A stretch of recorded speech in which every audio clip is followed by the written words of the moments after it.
Hi, my name is Tiger Cravenili. I live in California. I'm a retired teacher.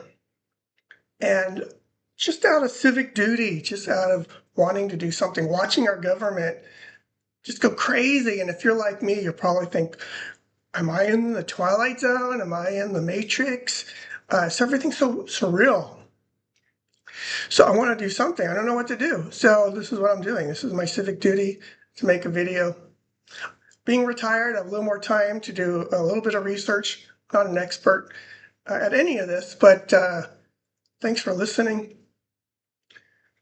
What I want to talk about today is, what's going on in Texas, and then talk about fascism. So right now, Trump, just a quick history on Trump, he likes to interfere because he's a fascist leader. He likes to interfere with our democratic processes. So in 2016, he interfered with the election process, trying to get Russia involved to do this smear campaign on Hillary Clinton. He admits it. And he shrugs it off. This is what fascist people do. They obfuscate. They go, oh, it's really no big deal. It's illegal, whatever. It is a big deal. He had interfered with the election. There was a bipartisan committee later that investigated. They just said, yes, he did. He did interfere. So then in 2016, he paid his lawyer, $130,000 to give to his hooker. By the way, that's a red flag right there because that's illegal. $130,000 to get her to be quiet because he didn't want people to know that he was involved with the hooker before the election because that would have been a fair election, right? So he wanted to hide that because he interferes with elections. He was found guilty later. 34 felony convictions, not accusations, not indictments, convictions. Should be in prison. So anyway, he interfered with the election that way. 2020, big one, insurrection. Again, a bipartisan committee investigated, found him guilty. He was trying to provoke and induce all of these groups to come to Washington to try to stop the announcing the declaration that he had lost and the new president. And they did the insurrection on the federal Capitol. That was his. That was Trump. And then in 2020, he also contacted the Secretary of State in Georgia saying, hey, find me some more votes, even though that was illegal. He was indicted on that. He had to report. They have a mugshot. If you Google Trump mugshot 2020, he comes up because he was indicted. The case is pending because he likes to interfere with elections. And then now in 2025, Trump contacted Texas, either the Secretary of State or the Governor Abbott, because he's fascist. He wants control. And he doesn't respect our democratic processes. And he's asking them to cheat, to rig the election, to redraw the boundary lines, to give an advantage to the Republicans. So anyway, I was concerned about this. And then Abbott and Trump both said, well, as the Democrats dispersed, then they went to other states to try to prevent this vote on gerrymandering. Abbott said, talk to the Supreme Court, let's put warrants out for their arrest. That's a fascist kind of movement right there. That's not democratic. That's not respecting their right of free speech, the right to their votes. Trump piggybacked that. He said, well, maybe we should have the FBI go out and look for these people. That's fascism. So, by the way, also, that's a great double standard because Mike Johnson, Speaker of the House, also, he dispersed. He ran out of Washington, D.C., took a lot of Republican politicians with him to avoid a vote on the Epstein file releasing. And so that's a double standard.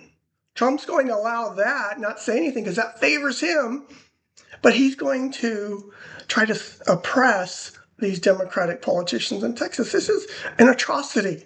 This is fascism. So my concern with all of that, I said, I'm gonna look up fascism, and it's terrifying to see how our country aligns with fascist characteristics. And it would be a long overview, by the way. So I'm not sure how fast I can do this or how long it will take. But you look it up yourself. Look up fascism and see how it matches with Trump's characteristics. So here are some of them. One is authoritarianism, strong centralized state, a single dominant power, an absolute power, and that is Trump. He wants absolute power, and we see that with his trying to dominate over like Gavin. He's threatened to put Gavin Newsom in jail. His appointed Kristi Noem had our state senator handcuffed, thrown to the ground. That is dominating over our other leaders. They had threatened to have AOC investigated. He's been threatening to have Adam Schiff investigated for different things. And now they're coming up with accusing our former President Obama of things. By the way, a lot of that's distractions from the Epstein file issue. That Trump looks like he's probably a child molester. He looks like he's probably a sex trafficker, in my opinion. And it's trying to obfuscate. Another characteristic of a fascist is obfuscating propaganda. So here's another characteristic of fascism: national superiority. And in his case, it's more like a racial superiority, white nationalism. And we see that with his hyperboles and his overemphasis on DEI and woke. Yeah, you know what? There were some things wrong with DEI and woke. Went overboard in some areas. But it certainly doesn't deserve the attacks and the eradication that Trump has spent all that energy. Remember when the tragedy in D.C. with the plane that crashed, all those young people who died, and there was a military helicopter. And then where does Trump go? He said it's probably DEI's fault that happened. It was probably more his negligence because he had fired a bunch of FAA people just before that happened. So a lot of scapegoating, blaming, that's a fascist characteristic.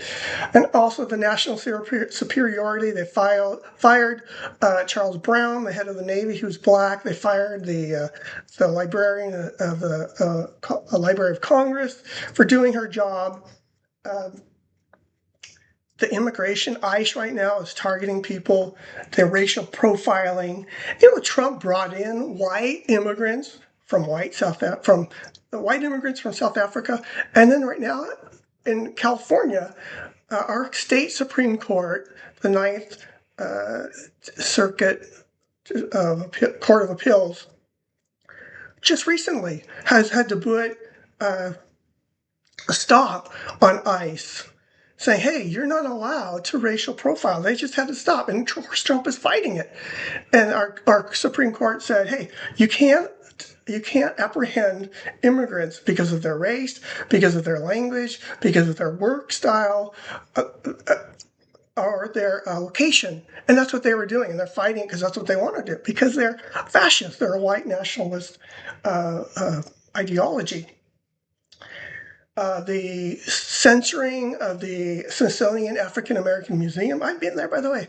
It was a wonderful spiritual experience, and there's no woke there, but he's trying to censor it, to change the history, make it more white nationalist. Another characteristic of fascism is the militarization of our state. And look, he's putting billions of dollars in ICE. And my fear is that this is just the tip of the iceberg, that right now ICE is going around doing this violent, aggressive, and that's part of fascism too, is intimidating the masses. And you've seen the images of ICE smashing people's windows, physically assaulting people who are just exercising their free speech, their freedom to assemble, and they'll come over and they'll shove somebody, physically assaulting them. That's fascism. And by the way, just cut to the chase right now. We're a democracy. And I don't believe even the Republicans that voted for Trump didn't vote for fascism. That's why with this the midterms coming up about a year from now, we need to vote these people out. By the way, Trump's not going in the midterms. Even if he loses, he's going to do something, some kind of state of emergency or whatever. So just be prepared that he is fascist, and he doesn't honor democracy. He doesn't honor the Constitution. I don't have prepared to go into that. The violating the Emoluments Clause, the violating the freedom of speech, the right of due process, right to assemble. Another characteristic of fascism is the control, the suppression of the opposition. And so they're not only disagreeing with people, but they try to suppress and oppress. So like Stephen Colbert. would speak out of freedom of speech, would speak out against Trump, make jokes. And then what happens? The CEO of Stardance, who was having a merger, they just had a merger with Paramount Global. He met with Brandon Carr, who is Trump's appointed Federal Communications Commissioner's chair. He's also the architect, one of the architects of Project 225, not a coincidence. So I think it was Jason, I want to say Ellison, CEO, Stardance, wanting the Trump administration to approve the merger with Paramount Global, met with Brandon Carr just a few days before Stephen Colbert's firing. In my opinion, that was a bribe. That was like, hey, we're going to give you Stephen Colbert. We're going to violate freedom of speech to assuage Donald Trump in hopes that he'll allow our merger. By the way, that's the characteristics of fascism. It's oppression, oppressing anyone who has dissent, anyone who disagrees. He's going to oppress and eradicate them. We're seeing that in Texas right now. These Democratic politicians, if we disagree, we're going to leave exercising their freedoms, and then they're saying, we need to arrest them. That's very assaulting. That's very aggressive, very violent. ICE, we've already talked about how they're intimidating. And then like Liz Cheney. I hope I have my facts right. I saw some woman on the TV the other day. She said she had to file a complaint accusing Trump of a death threat that he said in the public, may even be on the media. She should be put before a firing squad, the kind that focuses on her, like her torso, on her face. That's violent, and that's the characteristic of a fascist. Rejection of liberalism, rejection of democracy. We've seen that. I've already talked about a lot of those things. In California, we had a few violent acts, but for the most part, there were masses that were just demonstrating, exercising their freedom of speech, exercising their right to assemble. And Trump sent the National Guard. And our governor told Trump, hey, we don't need the National Guard. But again, fascist rule, rejection of democracy. There isn't a quorum. There's just one rule of law, and that's Trump's rule of law. He wanted to do it, and he did it. Economic control is another characteristic of fascism. We see that with the tariffs. This obsession about the tariffs, this obsession about having control over the Fed rate, with Powell. And I don't know if you saw that online. I saw on TV or on the computer the other day. Trump met with Powell at Powell's work site, and on live media, he was cooking the books. He was manipulating. He was telling Powell, oh, it looks like the overall budget for your renovation was $3 billion something, and you should have gotten the email. And Powell said, well, let me look at the email. He said, no, you're including some other thing that doesn't belong here. And Trump's like, well, that's the overall budget. He was obfuscating, gaslighting. Anyway, that's a character of fascism, this economic control, wanting control over everything. Trump control over the Fed rate, Trump control over all the economies, regardless. Tariffs are decimating a lot of small businesses and decimating our economy. The U.S. dollar is up. A lot of scapegoating, a lot of propaganda. Anyway, thanks. Oh, went a little bit long.